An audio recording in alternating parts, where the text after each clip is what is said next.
रोज एक ओवी संतांची, रोज एक ओवी संतांची.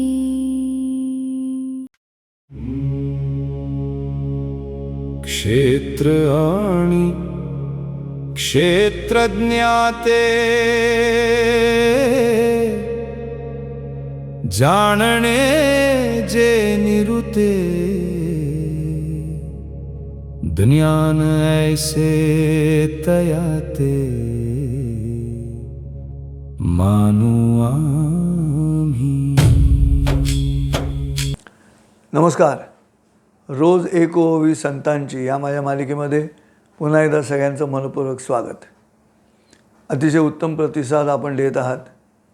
खरं तर हा प्रतिसाद आणखीन वाढायला हवा, कारण 2-3 दिवसानंतर साधारण 1000 व्ह्यूजपर्यंत प्रतिसाद जातो आहे. ही विनंती करण्यापाठीमागचं कारण असं आहे की ह्या ओव्यांच्या माध्यमातून संत साहित्याची ओळख हा एक भाग, आणि दुसरा मुद्दा आनंदेभरीनं तिन्ही लोक असं जे कालच्या भागामध्ये आपण म्हटलं, तर ते प्रत्यक्षात आणण्याचा हा मार्ग आहे. आणि तो मार्ग काय आहे तर मी माझ्याकडनं माझ्या परीनं बोलून तुमच्या आयुष्यात आनंद निर्माण करण्याचा प्रयत्न मी करणार, आणि मी जो केलेला प्रयत्न आहे तो तुम्ही इतरांबरोबर शेअर करून, इतरांना सांगून तुम्ही त्यांच्या आयुष्यात तो आनंद निर्माण करण्याचा प्रयत्न करणार. ही मालिका जी आहे, ही चेन आहे, ही साखळी आहे, आणि ती साखळी आपल्याला वाढवावी लागेल. शुचित आणि अशुचित या 2 प्रकारांमध्ये आम्हाला शुचित जे आहे त्याचा प्रचार करायला पाहिजे. आणि हे कधी शक्य आहे, असं करावंसं वाटण्याची शक्यता कधी आहे, ती तेव्हाच आहे जेव्हा तुम्ही तुम्हाला ओळखता. तुम्ही स्वतःला ओळखता का, हा इथे सगळ्यात महत्त्वाचा मुद्दा येऊन थांबतो. भगवद्गीतेमध्ये या अनुषंगाने एक अख्खा अध्यायाचं आहे. त्या अध्यायाचं नाव आहे क्षेत्र क्षेत्रज्ञ योग. या ठिकाणी क्षेत्र म्हणजे एरिया सांगितलेला नाही. जी ओवी आता आपण ऐकली त्यामध्ये क्षेत्र आणि क्षेत्रज्ञाते जाणणे जे निरुते, ज्ञान ऐसे तयाते मानू आम्ही, असं माऊलीने म्हटलेलं आहे.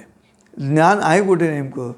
ब्रह्मांडाचं ज्ञान, ब्रह्मांडाची ओळख हे ज्ञान आहे की पिंडाची ओळख ते ज्ञान आहे? तर मी मला ओळखतो का, हा पहिला मुद्दा आहे. आणि मी माझ्या जगण्याला, माझ्या अस्तित्वाला ओळखण्याची क्रिया म्हणून कल्पना अशी केलेली आहे की ही जी देहाची रचना आहे त्याला क्षेत्र असं म्हटलेलं आहे. आणि तुम्ही तुमच्या या क्षेत्राला ओळखता का? तुम्ही जेव्हा म्हणता मी कोथरूडमध्ये राहतो, मी इकडे राहतो, तर तुम्हाला तुमचा एरिया सगळा माहिती असतो. तुम्ही तुमच्या घरीसुद्धा तुम्हाला माहिती असतं. म्हणजे जरी दिवे गेले अचानक तरी तुमच्या घराचं क्षेत्र तुम्हाला ठाऊक असल्यामुळे तुम्ही बरोबर काळोखात जाऊन काड्यापेटी शोधून काढता, मेणबत्ती शोधून काढता, कारण तुम्हाला ती कुठे ठेवलेली आहे माहिती आहे. तुम्हाला त्या क्षेत्राची जाणीव आहे, त्या क्षेत्राची पूर्ण माहिती आहे, आणि त्यामुळे तुम्हाला दिसलं नाही तरी तुम्ही तिथे जाऊन बरोबर त्या वस्तू घेऊन येता.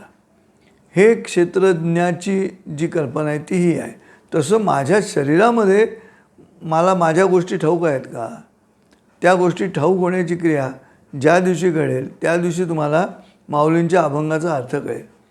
अरे अरे ज्ञाना झालासी पावन, तुझे तुझं ध्यान कळो आले, तुझा तुची देव तुझा तुची भाव, फिटला संदेह अन्य तत्वी.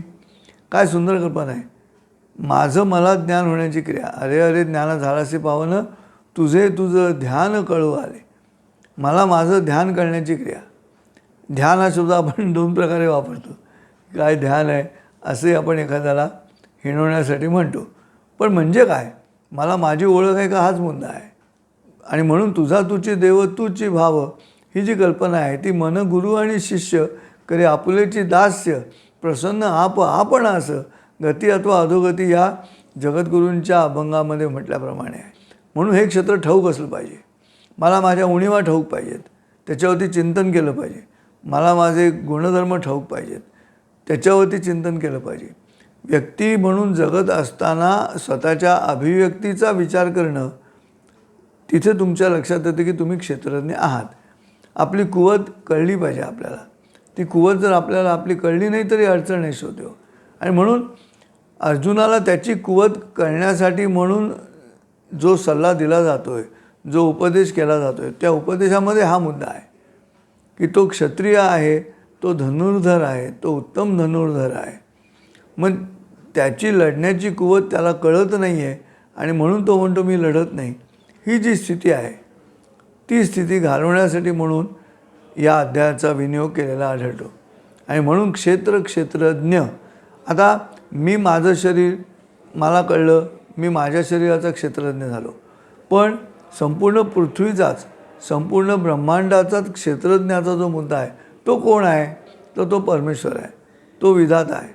त्याला सगळंच ठाऊक आहे. तो वर्ण बघतो, एरियल व्ह्यूनी तुमच्याकडे बघतो, त्याला सगळंच कळत असतं.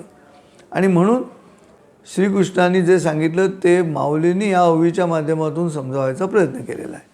आणि तो असा आहे की ब्रह्म आणि परब्रह्म, मी व्यक्ती म्हणून आणि परब्रह्म परमेश्वर म्हणून, इगो आणि सुपर इगो हा इंग्रजीमध्ये सिग्मंड फ्रॉइड जो मुद्दा मांडतात तो त्या ठिकाणी ऐहिक आत्मा आणि परमात्मा म्हणून मांडलेला आहे. आणि म्हणून क्षेत्रज्ञ म्हणजे काय? तर सगळ्याची जाणीव असण्याची क्रिया, वर्तुळाकार 360 अंशांमधल्या ज्ञानाची क्रिया. आणि ती घडली तरच त्याला ज्ञान म्हणता येतं, नाही तर ज्ञान म्हणता येत नाही. आणि म्हणून ज्ञान कशाला म्हणायचं? तर हे सगळं एकत्रितच समजण्याची क्रिया जी आहे ते ज्ञान आहे, तरच आम्ही त्याला ज्ञान म्हणू, असं माऊलींनी या ओवीमधनं सांगितलेलं आहे. आणि अर्जुनाला केला जाणारा हा उपदेश आहे. आणि त्यामुळे त्याला विविध पद्धतीनं त्याच्या कर्तव्याकडे त्याला घेऊन जाण्याची क्रिया, तसं मला माझ्या कर्तव्याच्या दिशेनं नेऊ शकतो का? हा त्यातला मुद्दा आहे. आणि त्याचं आत्मचिंतन श्रोतेहो आम्ही करायचं आहे. स्वतःविषयीचं चिंतन केलं पाहिजे. आम्ही आत्मचिंतनामध्ये सदोषांकडे लक्ष द्यायचं असं तिकडे बघत नाही, आम्ही दुसऱ्यांचे दोष आठवत बसतो. आणि म्हणून मी कळणं हा सगळ्यात महत्त्वाचा मुद्दा आहे. आणि ते कळण्याची क्रिया एकदा घडली की त्यालाच ज्ञान म्हटलं जातं, अन्यथा ज्ञान दुसरं काही नाही.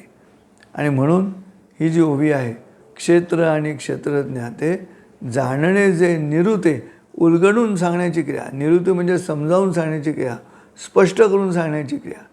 जाणणे जे निरुते त्यालाच आम्ही ज्ञान म्हणू, असं जे माऊलींनी या ओवीमध्ये म्हटलं त्याचं कारण ते आहे.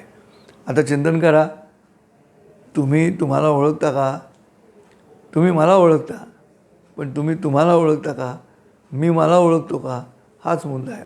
5 ज्ञानेंद्रिय आहेत, 5 कर्मेंद्रिय आहेत, ही 10 इंद्रिय, मन, बुद्धी, हे सगळं मिळून जे शरीर तयार झालेलं आहे, ते शरीर आपल्याला काय आहे हे मलाच ठाऊक असणं, त्याला ज्ञान म्हणतात. अर्जुना तू हे समजून घे, एवढाच मुद्दा आहे ह्या ओवीच्या माध्यमातून अर्जुनाला दिलेल्या ज्ञानाचा.